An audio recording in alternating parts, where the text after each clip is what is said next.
What do I do every day, Mum? What do I do? Get up, catch the bus, go to work, come back home, eat chips and go to bed. Is that it? It's what the rest of us do. But I can't. Why? Because you're better than us? No, I didn't mean that.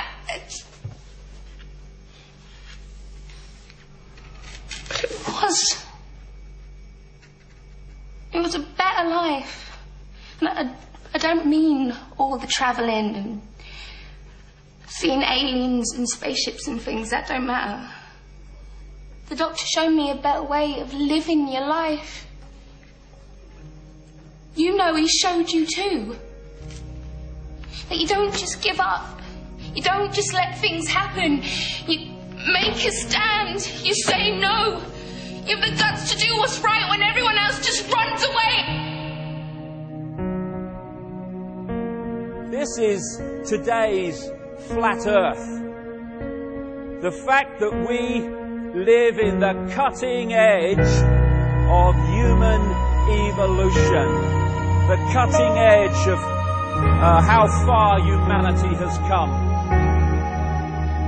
Turning a planet of enormous beauty into a shithole ain't the cutting edge of human evolution.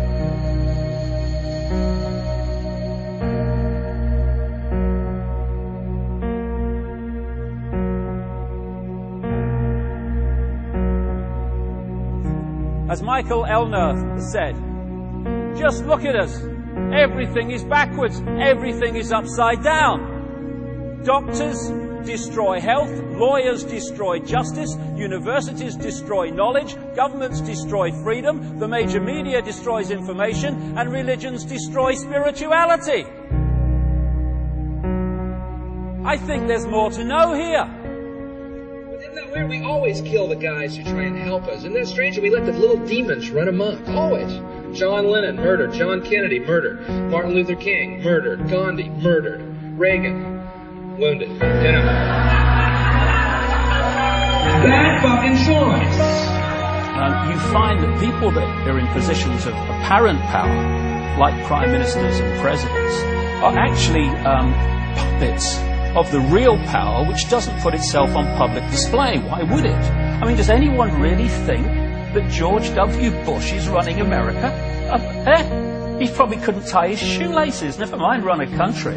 I have this feeling, man, because you know there's a handful of people actually run everything. That's true. It's provable. It's not I'm not a conspiracy nut. It's provable. Handful, very small elite run and own these corporations, which include the mainstream media. I have this feeling who's ever elected president, like Clinton was, no matter what your promises you promise on the campaign trail, blah, blah, blah, when you win, you go into this smoky room with the 12 industrialist, capitalist scumfucks who got you in there, and you're in this smoky room, and this little film screen comes down, and a big guy in a cigar, roll the film. And it's a shot of the Kennedy assassination from an angle you've never seen before. It looks suspiciously off the grassy knoll. And in the film, the screen goes up and the lights come up and they go to the new president. Any questions? Just what my agenda is. First we bomb Baghdad. You got it. What I am is frustrated at watching Orwell's 1984 unfold in front of our eyes by the day, while people focus on who shot Phil Mitchell. That is frustrating, because my children and your children, thank you, are going to have to live, indeed, in the timescale, so are we, because we're living in it now, when the most basics of freedoms are being taken away. The average man and woman is in a trance. They get home from work, they don't even talk to their children. They turn the television on, and they let those corporate messages set the agenda in their lives.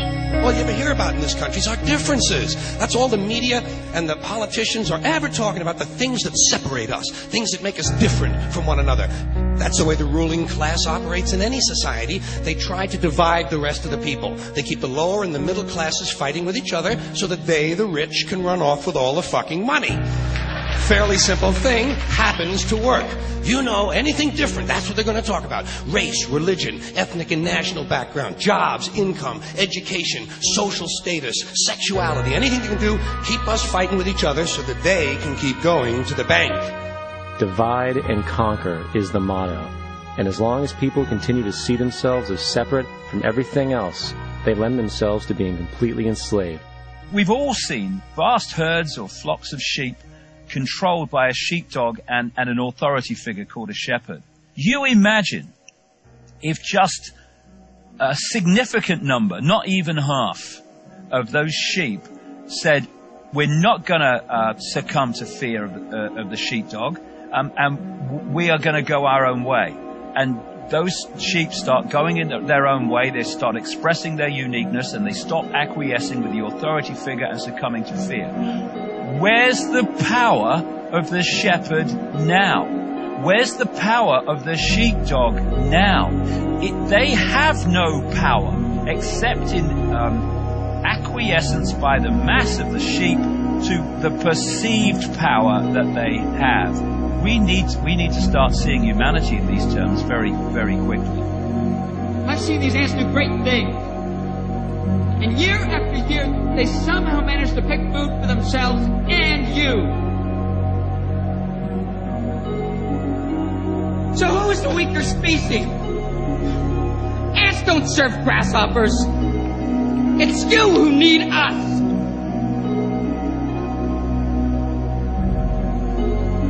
You know, when you go through all these different levels of how we are attacked mentally, emotionally, and physically to suppress us and to hold us in the box, in the bubble, that tells us something about us. People don't realize. Oh, it's negative. No, it's not negative. It's extremely positive if you want to use those terms, because it's telling us who we really are. The level of suppression on multi-levels, in multi-ways, that they've had to go to and continue to go to hold us in servitude, shows the potential of genius and magnificence that we really are. And that's our natural state. This is the difference between the power of our Creator and anything else, particularly evil. That you can go into a pitch black room full of evil, full of darkness, and light a little candle, and instantly that darkness flees. But you can't do the opposite. You can't go into a well-lit room full of truth and wisdom and righteousness and joy and health and harmony with the universal power. You can't take any amount of darkness and go into that well-lit room and have any effect whatsoever. That is the metaphor which I frequently think of when I think that I'm not empowered. It is the greatest lesson for me, and I think for everybody else, to know that we're on the winning side and that we're winning. Today, a young man on acid realized that all matter is merely energy condensed to a slow vibration, that we are all one consciousness experiencing itself subjectively. There is no such thing as death. Life is only a dream, and we are the imagination of ourselves. Here's Tom with the weather.